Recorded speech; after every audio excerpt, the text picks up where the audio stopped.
According to new reports, things are not going well inside of Donald Trump's campaign, which is obvious. You didn't need new reports to tell you that.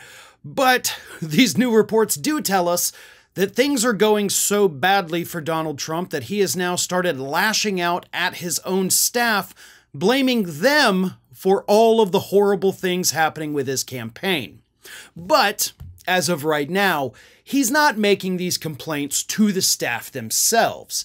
Instead, he is doing it the baby way and is getting on the phone with his friends and allies and complaining to them about how bad his staff is, how bad the campaign is.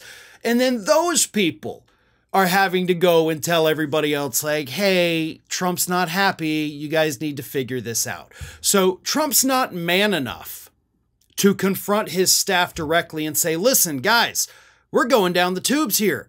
I don't know if you've seen all the polling from this week, but he is now losing, by the way, to Kamala Harris by 6 points in the latest Marquette poll. He's losing by 8 points when Kennedy is included. So yeah, Kamala Harris is crushing him. But rather than going to his staff, rather than manning up and being the big bad business boss we've seen him be, right? And saying, listen, guys, we need to right the ship. What is going on here? Instead of doing that, he is closing the door, sealing himself off, picking up his phone and crying to his friends, oh, things are going so badly for me. I don't know what to do. My staff is terrible. Here's the problem, though. Yes, your staff is bad. Don't get me wrong, but you're the big problem. J.D. Vance is the big problem. You two idiots together at the top of the ticket are the reason you're failing. You're launching racist attacks against Harris.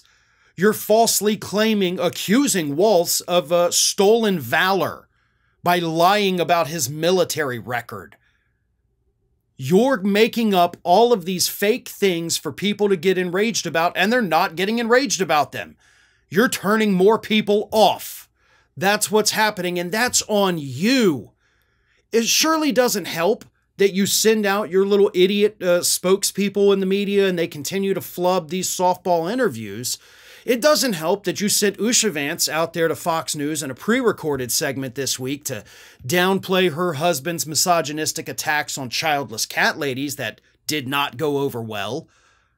But it all comes down to the decisions that Donald Trump makes. But this story is even bigger than that.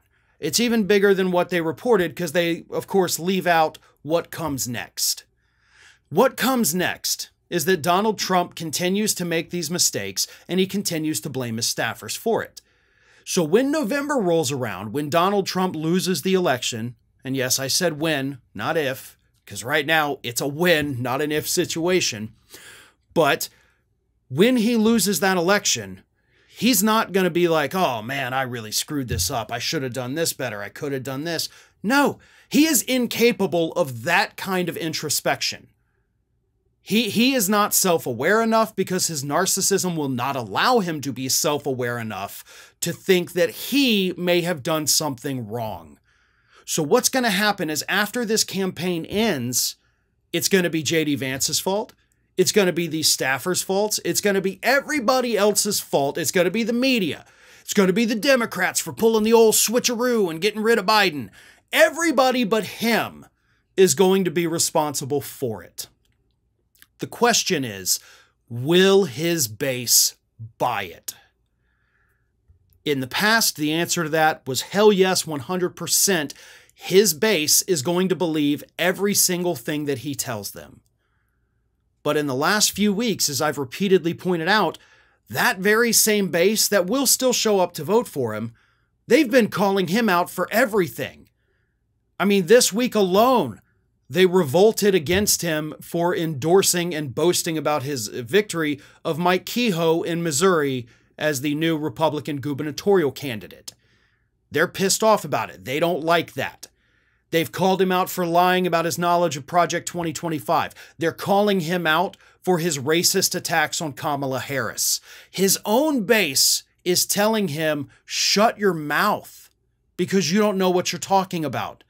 And that is literally a quote from one of his followers on Truth Social.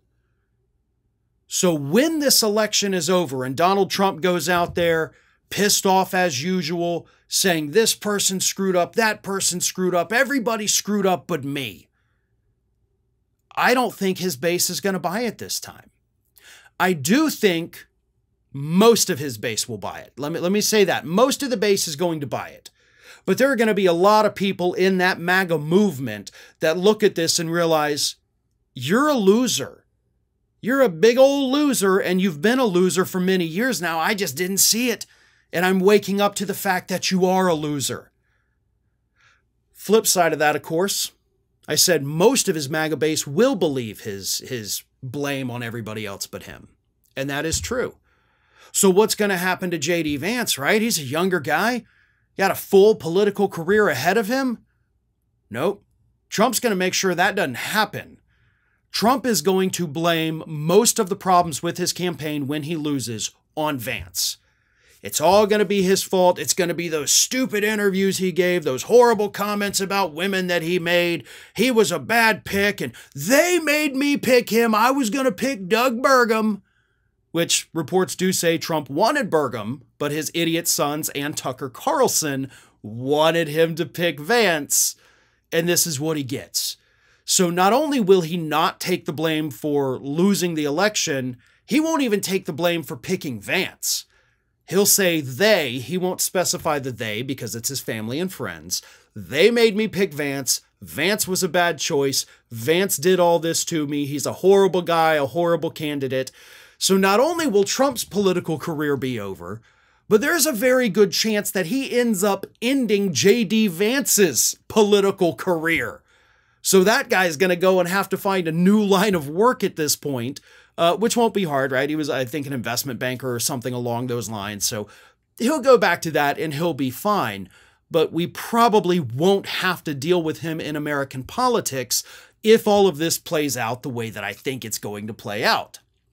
And again, Trump is going to become angrier as the polls continue to get worse for him, and they are continuing to get worse for him. He doesn't know how to right the ship. Every national poll now, for 2 weeks as of today, 2 weeks, every national poll has put Harris ahead. The bookies, right? The bookmakers, the ones who take the bets on who's going to win the election. For the first time as of Thursday morning, Kamala Harris was finally in the lead. Excuse me. Yes, she was ahead in the lead. So the bookies think she's going to get it. The other political prognosticators believe she's going to win. The polls are indicating she's going to win. So Trump is going to become angrier.